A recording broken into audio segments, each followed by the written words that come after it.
Bonjour les amis, je suis heureuse de vous retrouver en cette nouvelle année 2021. D'ailleurs, je vous adresse mes meilleurs vœux, plein de belles choses, que tous vos vœux se réalisent sur tous les plans et surtout une excellente santé. Alors aujourd'hui, j'ai décidé de faire un tirage intitulé le tirage du bilan de l'année. Donc il se compose de 3 lames et je l'ai tiré à l'aide de l'oracle Béline. Donc ces 3 cartes. La première représente le chemin que j'ai accompli. La deuxième représente ce que j'ai encore à améliorer, à mûrir, à approfondir, à travailler. Et la troisième représente le chemin qui est devant moi.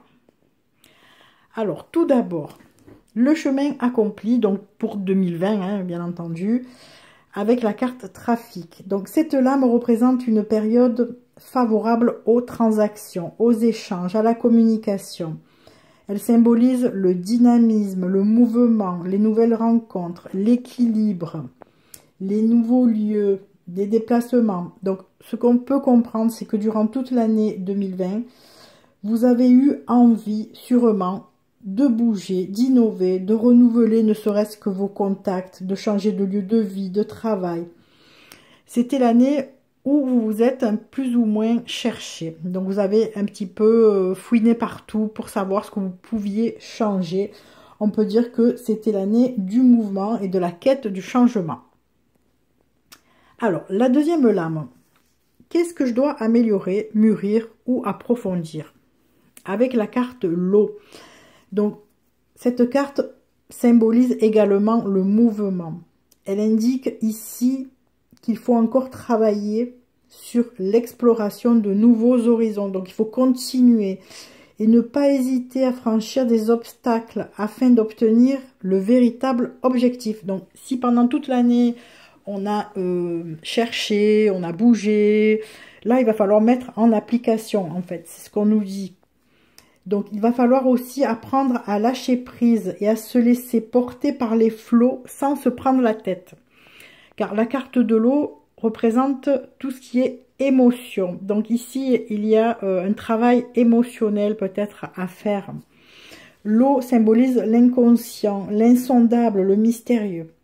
C'est le lieu des angoisses, des espoirs les plus fous, des émotions humaines, des larmes.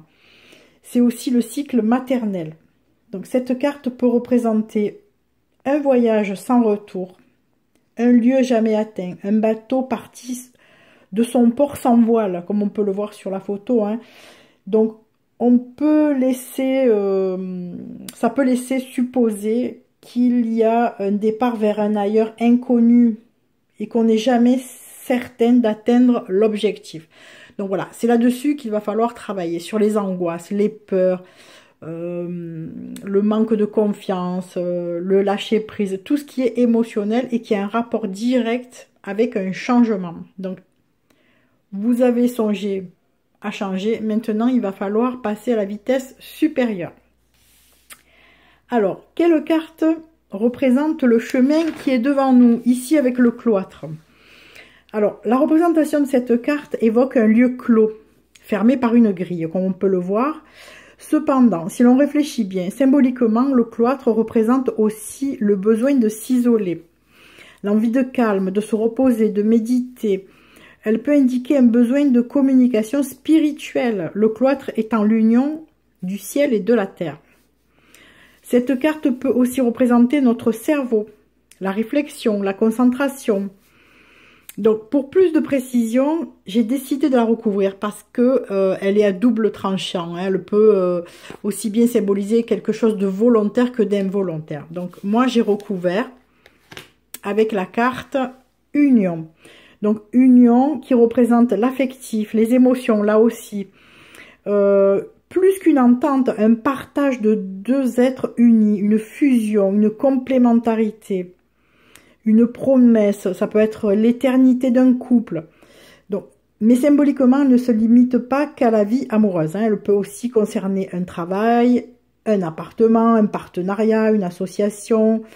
Donc, elle indique que l'on va pouvoir mettre nos énergies en commun avec quelqu'un pour définir un projet ou développer une activité. Donc, ce qui signifie que finalement, le cloître était plutôt quelque chose de décidé.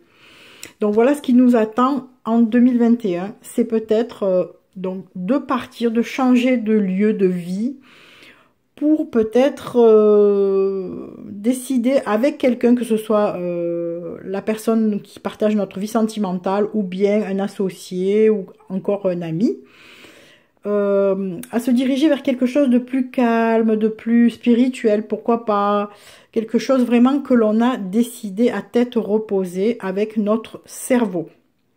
Voilà, donc c'était le tirage du bilan.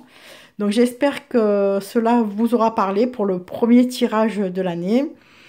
Je vous souhaite une excellente journée, puis je vous donne rendez-vous demain pour une nouvelle guidance. Je vous embrasse toutes et tous bien fort. Bisous bisous.